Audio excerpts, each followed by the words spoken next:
أعوذ بالله من الشيطان الرجيم بسم الله الرحمن الرحيم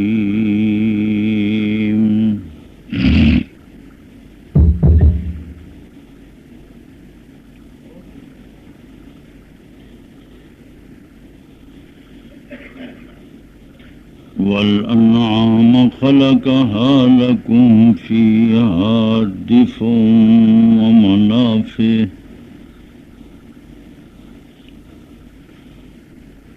ومنها تأكلون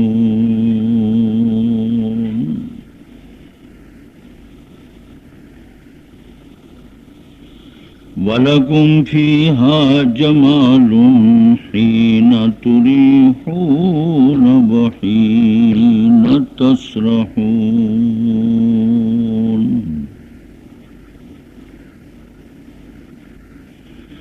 وَتَحْمِلُ أَثْقَالَكُمْ إِلَى بَلَدٍ لَّمْ تَكُونُوا بَالِغِيهِ إِلَّا بِشِقِّ الْأَنفُسِ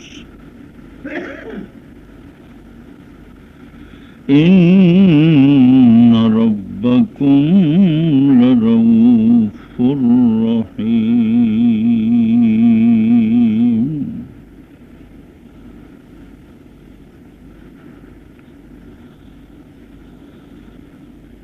پیدا فرمایا اللہ نے تمہارے لیے چوپائے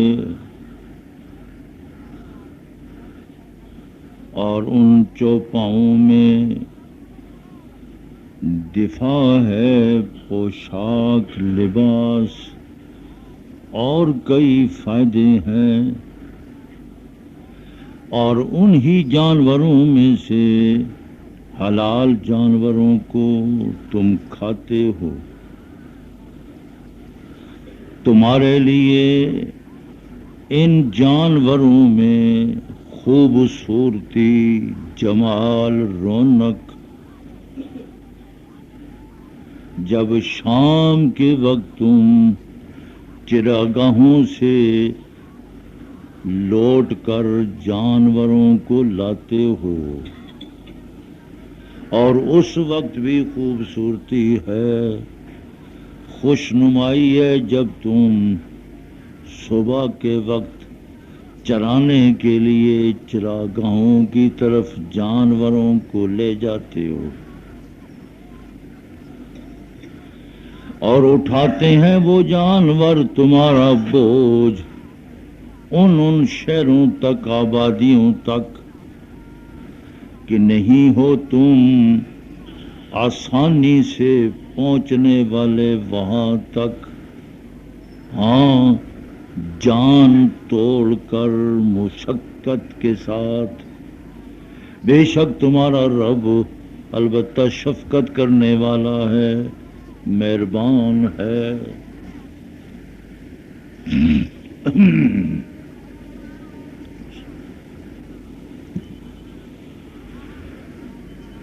قرآن مقدس نے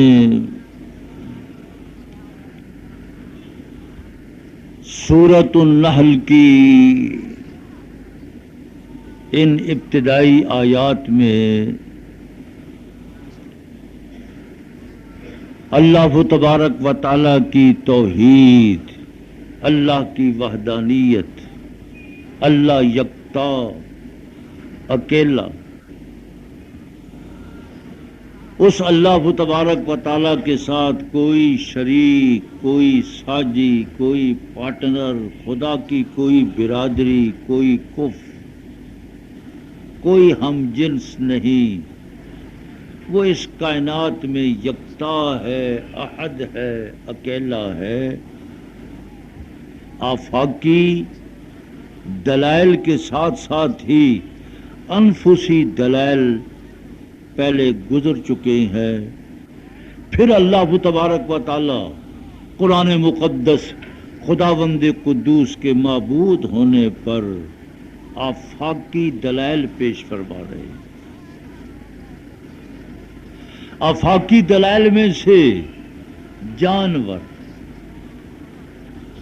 والانعام خلقها لکم، یہ جانور، یہ چوپائے اللہ تبارک و تعالی نے تمہارے لیے پیدا فرمائے۔ سورہ انعام دیکھو، ایک مستقل ایک سورت ہے جس سورت کا نام ہی الانعام، انعام کے معنی چوپائے، جانور۔ جانور تو بہت ہے، لیکن ان جانوروں میں سے جو حلال جانور ہیں، ان حلال جانوروں کو سورہ انعام کے اندر اللہ تبارک و تعالی نے ذکر فرمایا، ثمانیت ازواج، وہ 8 ہے۔ من الضأن اثنین، بھیڑ مذکر مؤنث 2 آ گئے۔ ومن المعز اثنین، بکرا مذکر بھی مؤنث بھی 4 ہو گئے۔ ومن البقر اثنین، بیل مذکر بلد اور گائے مؤنث 6 ہو گئے۔ ومن الابل اثنین، اونٹ مذکر اور مؤنث 8 ہو گئے۔ ثمانیت ازواج، یعنی 4 انواع ہے، مذکر مؤنث نر مادہ، 8 ہو گئے۔ 4 دونے 8۔ یہ چاروں کے چاروں اللہ تبارک و تعالیٰ نے ان کو حلال قرار دیا ہے، یہ پاکیزہ ہے۔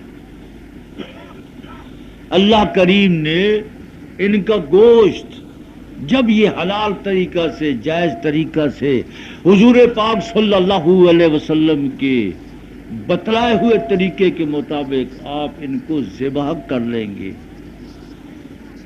دم مسفوح نکل گیا، اب یہ گوشت آپ کے لیے حلال ہے۔ قرآن مقدس نے اس مقام پر ذکر فرمایا کہ والانعام خلقها لکم، یہ جانور بھی اللہ نے تمہارے لیے پیدا فرما دیے، پھر تمہارے تابع کر دیا ہے، مسخر کر دیا ہے۔ ورنہ گائے میں، بیل میں کتنی قوت ہے، کتنی طاقت ہے، اونٹ کتنی قوت توانا جانور ہے، اس کو کون قابو کر سکتا ہے؟ لیکن اللہ پاک نے ایسا مسخر کیا کہ 100 اونٹوں کی قطار ہو اور ایک بچے کو نکیل پکڑ دو، دے دو، چل بیٹا یہ نکیل پکڑ لے، 100 اونٹ پیچھے پیچھے جا رہے ہیں۔ اس لیے حدیث پاک میں آتا ہے، جب تم اپنے گھوڑے پہ سوار ہو، اپنے حمار پر سوار ہو، اپنے اونٹ پر سوار ہو، سبحان الذی سخر لنا ھذا وما كنا له مقرنین وإنا إلى ربنا لمنقلبون۔ پاک ہے وہ اللہ جس نے ان جانوروں کو ہمارے لیے مسخر کیا ہے۔ اس لیے اگر اللہ ان جانوروں کو ہمارے لیے مسخر نہ کرتا اور ہمارے تابع نہ کرتا تو کوئی شخص بھی ان جانوروں کو قابو نہیں کر سکتا۔ دیکھو اللہ نے ہماری خدمت کے لیے تسخیر تابع بنا دیا ہے، عاجز کر دیا ہے، نکیل ہمیں دے دی، ہم نکیل پکڑ کر جدھر چاہیں ان کو ادھر لے جائے، ادھر لے جائے، بوجھ لا دے، سواری کرے، خالی چھوڑ دے، جو کھلا دے خاموشی سے کھا لیتا ہے۔ اونٹ ہے، اور اونٹ کی دشمنی بھی آپ نے سن رکھی ہے۔ جب یہ اونٹ کسی کا دشمن ہو جائے، الامان الحفیظ، جب کسی کے ساتھ لاگت بازی آ جاتی ہے، چڑ جاتا ہے، تو چڑنے کے بعد جب جی ببھر جائے تو جب تک اسے قتل نہیں کرتا، مارتا نہیں، چھوڑتا نہیں، قابو آ جائے گا، اس کو دندیاں وڈے گا، انہیں منہ میں ڈالے گا، گرا دے گا، اپنی کوہان کے ذریعے سے اس کو نیچے رکھے گا، کوہان رگڑتا ہے، مکان میں داخل ہو جائے، دروازے پر بیٹھا ہے، درخت پر چڑھ جائے اس کا دشمن، درخت کے نیچے بیٹھا ہے، ہلتا ہی نہیں ہے، اور اس کے منہ سے جھاگ نکل رہی ہے۔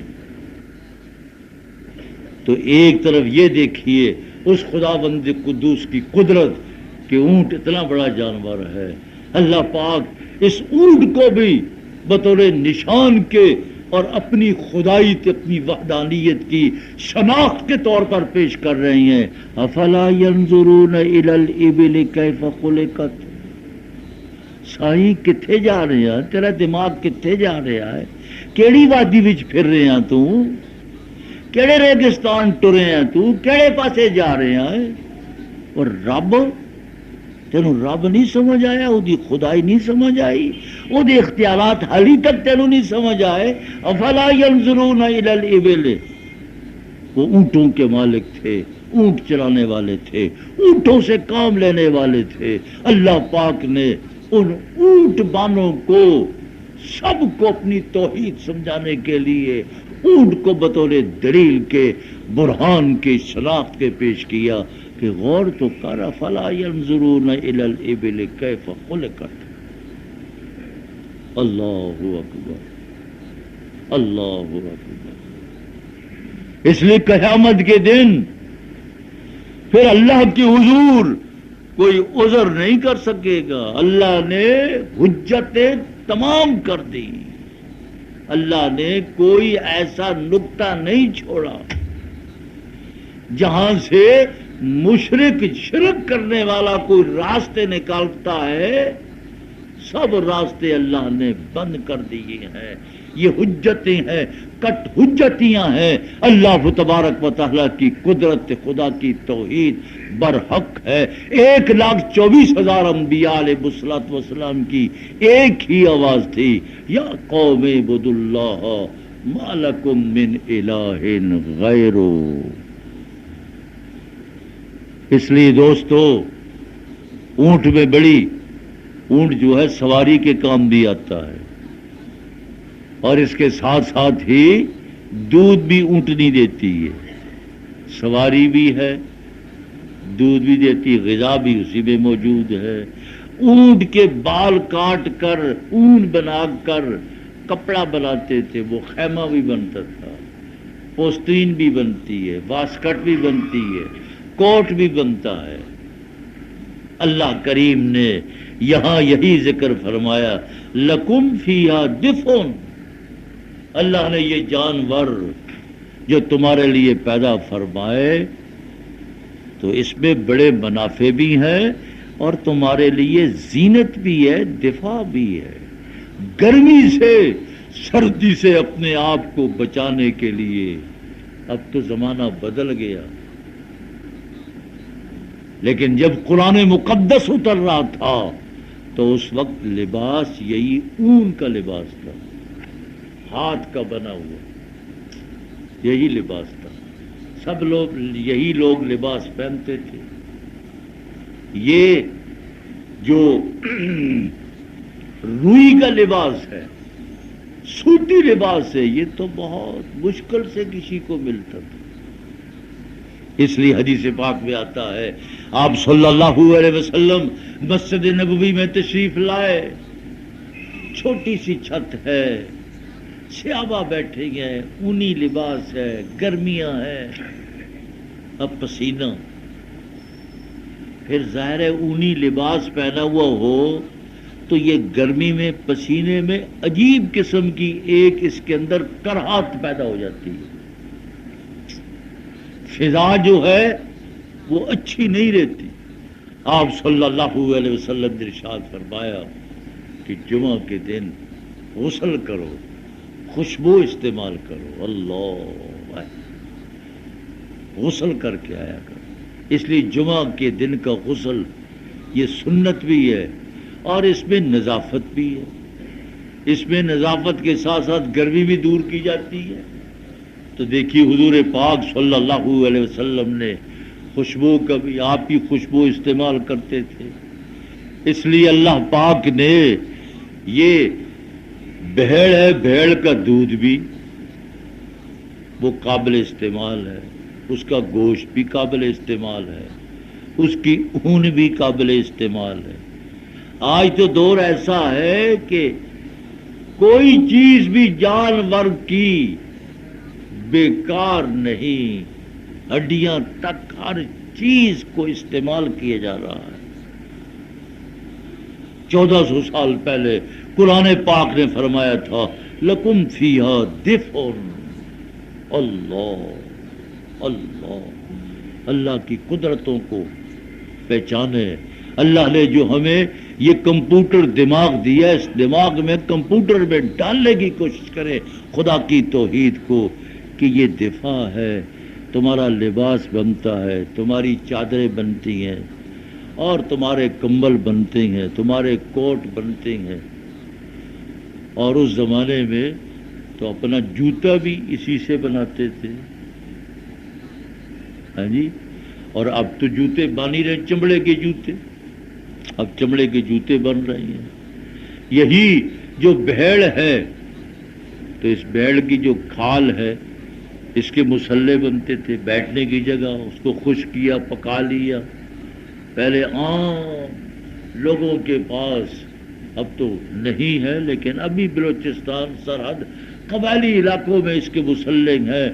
جو سردار بیٹھا ہوا اس کے نیچے یہی دمبا اور بھیڑ کی وہی جو کھال ہے پکی، اوپر اون ہے، نرم و گداز ہے، وہ نیچے بچھا کر اوپر بیٹھا ہوا. تو دیکھو 1400 سال پہلے قرآن پاک نے فرمایا تھا وَمَنَافِعُ، ان جانوروں میں تمہارا نفع ہے. کیا نفع ہے؟ جو دودھ والے ہیں، گوشت والے ہیں. اب دودھ آپ استعمال کر رہے ہیں، دہی آپ استعمال کر رہے ہیں، مکھن آپ استعمال کر رہے ہیں، گھی آپ استعمال کر رہے ہیں.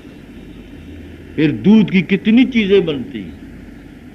اب تو جدید دور ہے جی. تو اب طرح طرح کی کھانے پینے کی چیزیں دودھ سے تیار ہو رہی ہے.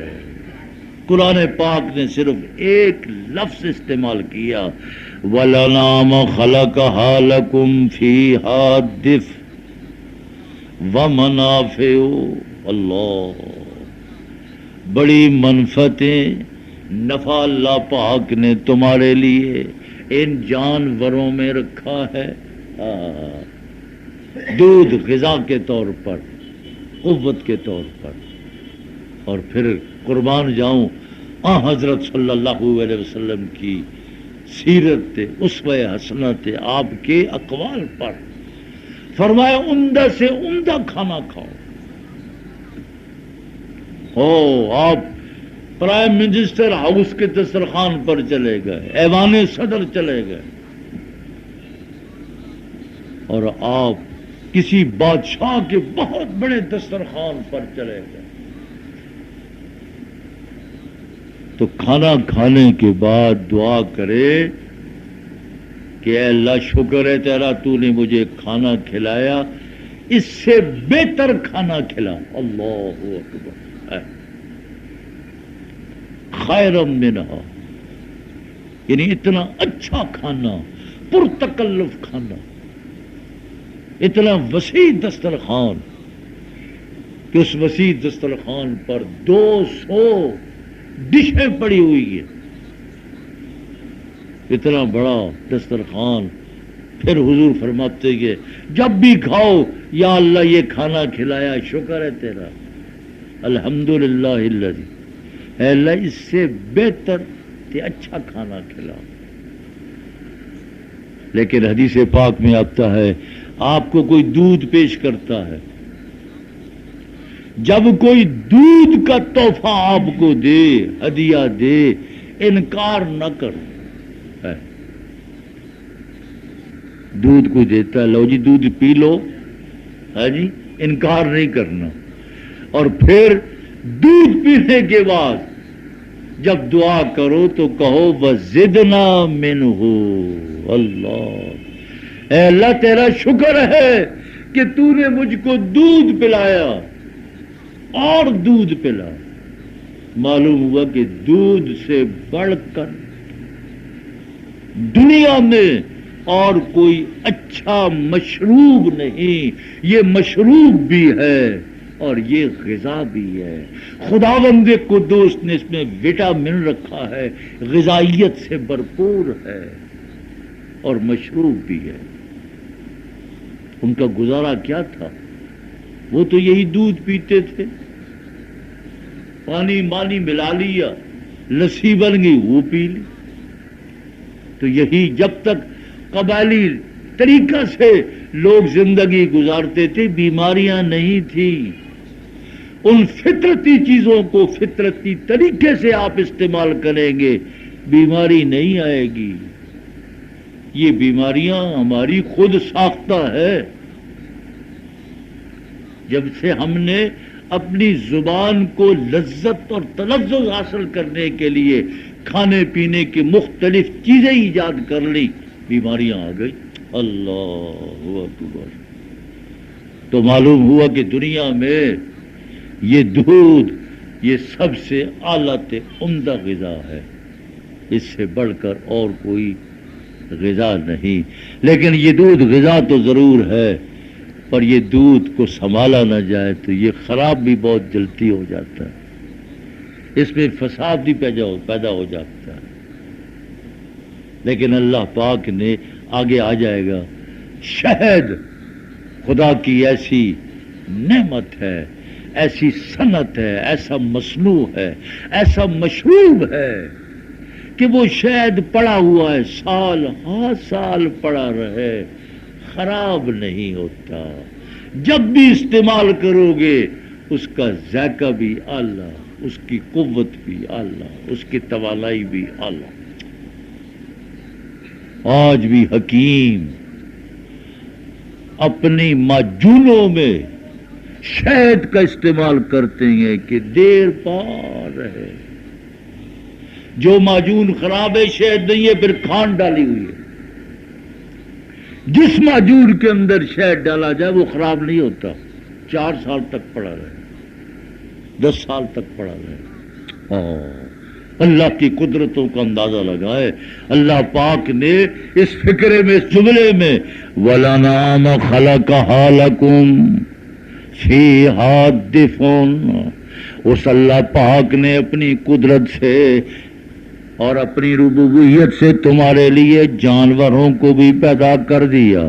انہی جانوروں میں تمہارا دفاع بھی، گرمی سے سردی سے اپنے آپ کو بچانے کے لیے ان جانوروں میں سامان پیدا فرما دیا.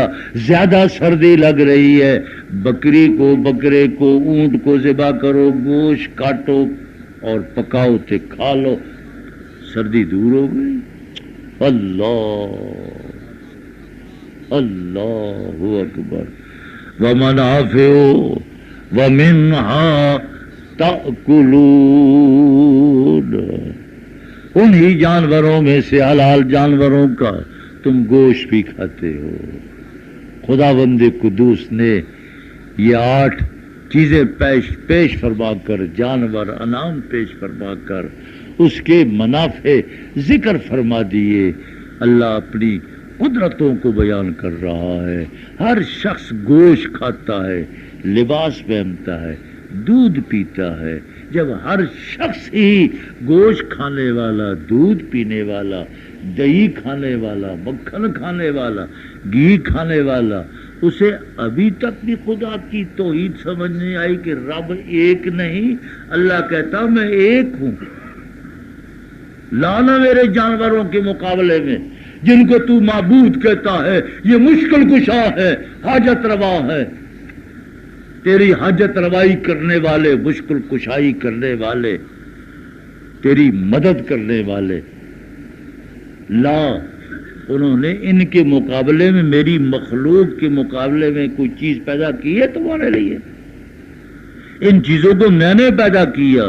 جب بھی ذبح کرو اللہ کے نام پر بسم اللہ اللہ اکبر. نظر تے نیاز تے چڑھاوا اللہ کے نام کا دو, اللہ کا دے رہا ہوں. ثواب حضرت علی اجویری رحمہ اللہ کی روح کو پہنچے. ایصال ثواب برحق ہے, لیکن نظر تے نیاز تے چڑھاوا. اس لیے قربانی بھی انہی کی ہے, عقیقہ بھی انہی جانوروں کا. قربانی بھی اور پھر عام ملتے ہیں, یہ جانور عام مل رہی ہے. اللہ پاک نے اتنی بہتات کر دی ہے, اتنی بہتات کے موقع پر لاکھوں جانور ذبح ہو گئے. کوئی حاجی یہ نہیں کہتا مجھے قربانی کا جانور نہیں ملا. روزانہ دیکھو ذبح ہو رہی ہے, سلاٹر ہاؤس میں ہزاروں جانور ذبح ہوتے پھر کھڑے ہوئے. لیکن اس کے مقابلے میں دوسرے حرام جانور, ان کی بہتات نہیں جتنی بہتات اللہ پاک نے ان حلال جانوروں کی کر دی ہے. اس لیے حلال جانوروں کی خلقت تے پیدائش کو اس اللہ تبارک و تعالی نے اپنی توحید کی شناخت کے طور پر پیش فرمایا, دلیل کے طور پر پیش فرمایا, برہان کے طور پر پیش فرمایا. اللہ پاک ہم سب کو اللہ کی توحید سمجھنے کی توفیق عطا فرمائے. الحمدللہ رب العالمین والعاقبۃ للمتقین والصلاة والسلام علی رسولہ محمد وعلی آلہ واصحابہ اجمعین. یا الہ العالمین فہم قرآن عطا فرما. اے اللہ قرآنی حقائق, قرآنی دلائل, قرآنی براہین کی تہ تک اور گہرائی تک پہنچنے کی توفیق عطا فرما. ہمارے دل دماغ کو قرآن کے علوم سے روشن فرما, منور فرما. ربنا تقبل منا انك انت السميع العليم وتب علينا انك انت التواب الرحيم. وصلى الله تعالى